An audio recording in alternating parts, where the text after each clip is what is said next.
দুর্নীতির মামলায় সাবেক আইজিপি বেনজির আহমেদকে ফাঁসি দেওয়া উচিত বলে সংসদে জানিয়েছেন স্বরাষ্ট্রমন্ত্রী সালাউদ্দিন আহমেদ। মন্ত্রী জানান, গত শুক্রবার আবুধাবির পুলিশ তাকে গ্রেপ্তারের বিষয়টি জানিয়ে তাকে ফেরানোর চেষ্টা হবে বলেও জানান। হাসিনা সরকারের গুম খুন থেকে প্রাতিষ্ঠানিক অপকর্মের হাতিয়ার হয়ে ওঠেন বেনজির আহমেদ। দুর্নীতি মামলায় সেই বেনজিরের ফাঁসির দড়িতেই ঝুলতে হবে। ইন্টারপোলের রেড নোটিশে কান হলো সাবেক পুলিশ প্রধানের। দেশ ছেড়ে পালিয়ে গিয়েও পার পেলেন না, অবশেষে দুবাইয়ে গ্রেপ্তার হয়েছেন পুলিশের সাবেক মহাপরিদর্শক বেনজির আহমেদ। শিগগিরই তাকে দেশে ফিরিয়ে আনা হবে। দুবাইয়ে আটক সাবেক আইজিপি বেনজির আহমেদকে দেশে ফিরিয়ে আনা হবে, তা নিয়ে চলছে আলোচনা। দেশের হাজার হাজার কোটি টাকা চুরি করে দুবাইয়ে বিলাসবহুল ফ্ল্যাটে জমিয়ে ফুর্তি করছিলেন পলাতক সাবেক আইজিপি বেনজির আহমেদ। ভেবেছিলেন শেখ হাসিনার মতো তিনিও বুঝি চিরকালের জন্য বেঁচে গেলেন, কিন্তু দুবাইয়ে মাঝরাতে হঠাৎ করেই ঘটল চরম এক অঘটন। কমান্ডো স্টাইলে চারপাশ ঘিরে ফেলে দুবাই পুলিশ, আর ইন্টারপোল সোজা হাত করা পড়ালো হাসিনার এই দাপুটের সেনাপতিকে। বাড়িতে বাড়ি থেকে টোকায় নিয়ে আসবো, মাটির তলে ঢুকলে সেখান থেকে বের করে নিয়ে আসবো। মাটির তলে ঢুকলে সেখান থেকে বের করে নিয়ে আসব। এক সময় যিনি প্রকাশ্যে এই হুঙ্কার দিয়ে গোটা দেশকে কাঁপিয়ে তুলতেন, আজ নিয়তির নির্মম পরিহাসে তাকেই ভিনদেশের মাটি থেকে খাঁচায় বন্দি করে নিয়ে আসার কাউন্ট ডাউন শুরু হয়ে গেছে। কথায় আছে, পাপ কখনো বাপকেও ছাড়ে না। পুলিশের সাবেক আইজিপি বেনজির বেলায় ঠিক তেমনটাই দেখা গেল। দীর্ঘ বছর ক্ষমতার মসনদ দখল করে ক্ষমতায় বসে ক্ষমতার অপব্যবহার করে দুর্নীতি, অন্যায়, অপকর্ম সহ নানান অন্যায়ের সাথে সরাসরি জড়িত ছিল এই বেনজির আহমেদ। দেশের কোটি কোটি টাকা আত্মসাৎ করে সম্পদের পাহাড় গড়েছেন। সাবেক প্রধানমন্ত্রী শেখ হাসিনাকে ফ্যাসিস্ট হওয়ার পিছনে সবচেয়ে বেশি সহযোগী এবং বেশি সাপোর্ট ছিল এই বেনজির আহমেদের, যে কারণেই জুলাই গণঅভ্যুত্থানের পরে দেশের বাহিরে তিনি তার বাকিটা জীবন আরাম আয়েশে কাটানোর সিদ্ধান্ত নিয়েছিল। কিন্তু যে বা যাহারাই দেশের সাথে, দেশের মানুষের সাথে গাদ্দারি করেছে, তাদের পরিণতি, তাদের পরিস্থিতি ঠিক এমনটাই হওয়া উচিত। যে কারণেই এই বেনজির আহমেদকে দেশে এনে সর্বোচ্চ শাস্তি প্রদান করার কথা জানিয়েছেন স্বরাষ্ট্রমন্ত্রী। দর্শক, এ বিষয়ের কিছু অংশ ভিডিওর শুরুতে শিরোনামে আপনারা দেখেছেন, বিস্তারিত পুরো ভিডিও জুড়ে। তার আগে আমার একটা অনুরোধ, যারা আমাদের চ্যানেলে নতুন আসছেন চ্যানেলটি সাবস্ক্রাইব করে ওয়াল ক্লিক করে বেল আইকনটি বাজিয়ে দিন।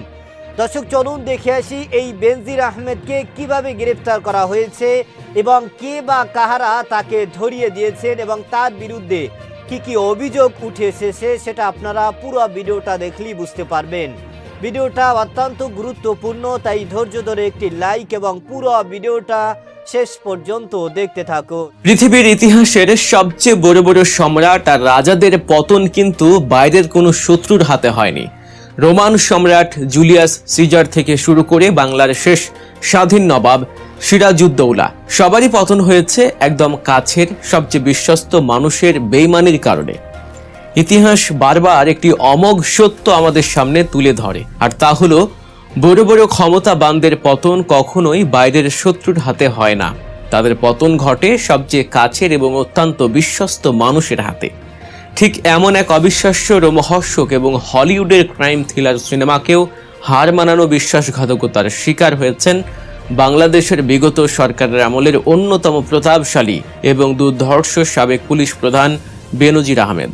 যে মানুষটির পাতা নিখুঁত আইনি ও বেআইনি জালে একসময় এদেশের হাজারো রাজনৈতিক নেতা এবং সাধারণ মানুষ নির্মমভাবে আটকা পড়েছে, সেই মানুষটি কিনা শেষমেশ নিজের অত্যন্ত ঘনিষ্ঠ এক বন্ধুর পাতা অতি সাধারণ এক ফাঁদে পা দিয়ে ভিন দেশের কারাগারে শেকল পড়লেন। দুবাই পুলিশের হাতে এভাবেই ধরা পড়লেন এক সময়ের দাপুটে আইজিপি বেনজির আহমেদ।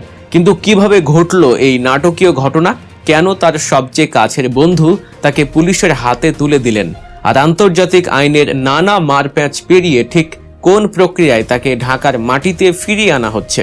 চলুন আজকের এই মেগা বিশ্লেষণে একদম সহজ ভাষায় পর্দার আড়ালের অজানা সেই রুদ্ধশ্বাস গল্পগুলো জেনে নেওয়া যাক।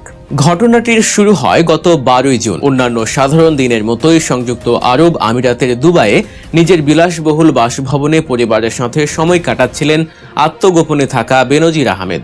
দেশে তার বিরুদ্ধে হাজার কোটি টাকার দুর্নীতির মামলা থাকলেও বিদেশে বিপুল বিনিয়োগ এবং বিলাসবহুল জীবনযাপনের কারণে তিনি হয়তো নিজেকে ধরা ছোঁয়ার একেবারেই বাইরে ভাবছিলেন। কিন্তু হঠাৎ করেই বেজে ওঠে তার মোবাইল ফোন। ফোনের অপর প্রান্তে ছিলেন তার অত্যন্ত ঘনিষ্ঠ একজন বন্ধু এবং দীর্ঘদিনের ব্যবসায়িক পার্টনার, যিনি মূলত চট্টগ্রামের একজন সাবেক সংসদ সদস্য। ফোনে সেই বন্ধু অত্যন্ত স্বাভাবিক স্বরে বেনজিরকে বাসার পাশের একটি অভিজাত শপিং মলে দেখা করার জন্য ডাকেন।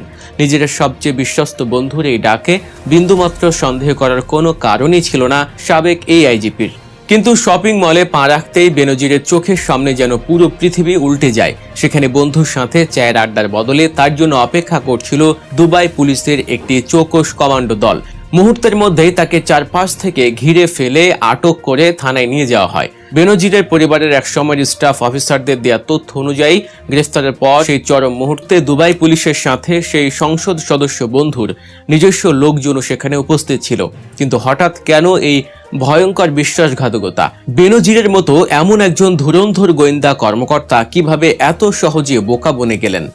আন্তর্জাতিক গণমাধ্যম এবং দুবাইয়ের স্থানীয় সূত্রগুলো তথ্য বিশ্লেষণ করলে এক চাঞ্চল্যকর সত্য বেরিয়ে আসে। জানা যায়, দুবাই পুলিশের কাছে বেনজিরের বিরুদ্ধে স্থানীয় কোনো মামলাই ছিল না। বাংলাদেশ পুলিশ ইন্টারপোলের মাধ্যমে যে রেড নোটিশ জারি করেছিল, সেটি সম্পূর্ণ ব্যক্তিগত উদ্যোগে দুবাই পুলিশের হাতে তুলে দিয়ে এই আটকের মেগা নাটক সাজিয়েছেন খোদ ওই সংসদ সদস্য বন্ধুই। বিশ্লেষকদের মতে এর পেছনে লুকিয়ে থাকতে পারে বিশাল কোনো ব্যবসায়িক দ্বন্দ্ব বা শত কোটি টাকার আর্থিক স্বার্থ। পতিত স্বৈরাচারের আমলে যারা ক্ষমতার চরম অপব্যবহার করে অবৈধ সাম্রাজ্য গড়ে তুলেছিলেন, তাদের নিজেদের মধ্যকার সম্পর্ক কখনোই বিশ্বাস বা আদর্শের উপর দাঁড়িয়ে থাকে না। টাকার ভাগাভাগি নিয়ে সামান্য দ্বন্দ্ব দেখা দিলেই তারা একে অপরকে ধ্বংস করতে দ্বিতীয়বার ভাবেন না। বেনজিরের এই ঘটনাটি মূলত অপরাধ জগতের সেই চিরাচরিত নিয়মকেই আবার প্রমাণ করল। অপরাধীদের নিজেদের মধ্যে কোনো বিশ্বস্ততা থাকে না। বেনজির আহমেদের এই আটকের খবরটি শুধু দুবাইয়ের মরুভূমিতে সীমাবদ্ধ থাকেনি, এটি মুহূর্তের মধ্যেই দাবা নলের মতো ছড়িয়ে পড়েছে ভারতের দিল্লি এবং কলকাতায়। 5ই আগস্টের রাজনৈতিক পট পরিবর্তনের পর আওয়ামী লীগের যে অসংখ্য শীর্ষ নেতা এবং দুর্নীতিগ্রস্ত পুলিশ কর্মকর্তা ভারতে বা অন্য দেশে আত্মগোপন করে আছেন, এই খবরটি তাদের মনে চরম আতঙ্কের সৃষ্টি করেছে। তারা এখন হাড়ে হাড়ে টের পাচ্ছেন যে কাঁড়ি কাঁড়ি কালো টাকা আর বিদেশে বিলাসবহুল আশ্রয় থাকলেই কেউ নিরাপদ নন। দেশের আইন হয়তো তাদের তাৎক্ষণিকভাবে ছুঁতে পারছে না, কিন্তু নিজেদের ভেতরের ক্ষোভ, টাকার লোভ এবং স্বার্থের দ্বন্দ্বই যে কোনো সময় তাদের পতনের মূল কারণ হতে পারে। বেনজিরের মতো এমন একজন প্রতাপশালী ব্যক্তি যদি নিজের বন্ধুর দ্বারাই এভাবে বিক্রি হয়ে যেতে পারেন, তবে আত্মগোপনে থাকা অন্যান্য পলাতকদের জন্য এটি এক বিশাল অশনি সংকেত। এই ঘটনাটি পলাতক স্বৈরাচারী গোষ্ঠীর মনস্তাত্ত্বিক ভিত্তিকে সম্পূর্ণ গুঁড়িয়ে দিয়েছে। বেনজির তো ধরা পড়লেন, কিন্তু এবার তাকে দেশে ফেরানো হবে কিভাবে? সাধারণ মানুষের মনে এখন এটাই সবচেয়ে বড় প্রশ্ন। কারণ অনেকেরই জানা আছে সংযুক্ত আরব আমিরাতের সাথে বাংলাদেশের সরাসরি কোনো বন্দি বিনিময় চুক্তি নেই। তাহলে কি বেনজির আইনের ফাঁক গলে চিরতরে পার পেয়ে যাবেন? উত্তর হলো একেবারেই না। আন্তর্জাতিক আইন এবং কূটনীতির কিছু সুনির্দিষ্ট প্রক্রিয়া রয়েছে, যার মাধ্যমে তাকে দেশে ফিরিয়ে আনা শতভাগ সম্ভব এবং বর্তমান প্রশাসন সেই পথেই শক্তভাবে হাঁটছে। দর্শক, বেনজির আহমেদের একটা বক্তব্য সামাজিক যোগাযোগের মাধ্যমে এখন ছড়িয়ে পড়েছে। তিনি কোনো একটা সমাবেশে, কোনো একটা অনুষ্ঠানে বলেছিলেন, যারা অন্যায় করে, যারা অপরাধ করে, তাদেরকে আমরা খুঁজে খুঁজে বের করব, দরকার হলে মাটির নিচ থেকে তাদেরকে আমরা তুলে নিয়ে আসব। তার সেই কথাই আজকের তার বেলায় বাস্তবায়ন হচ্ছে। কারণ তিনি এদেশের সাথে, এদেশের মানুষের সাথে দীর্ঘ বছর অন্যায় করেছেন, জুলুম করেছেন, নির্যাতন করেছেন। ক্ষমতার মসনদ দখল করে, ক্ষমতার অপব্যবহার করে তিনি এদেশের কোটি কোটি টাকা আত্মসাৎ করে সম্পদের পাহাড় গড়েছেন।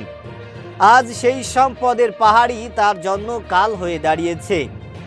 জুলাই গণঅভ্যুত্থানের পরে দেশ ছেড়ে পালিয়েছেন এই পুলিশের সাবেক আইজিপি বেনজির আহমেদ।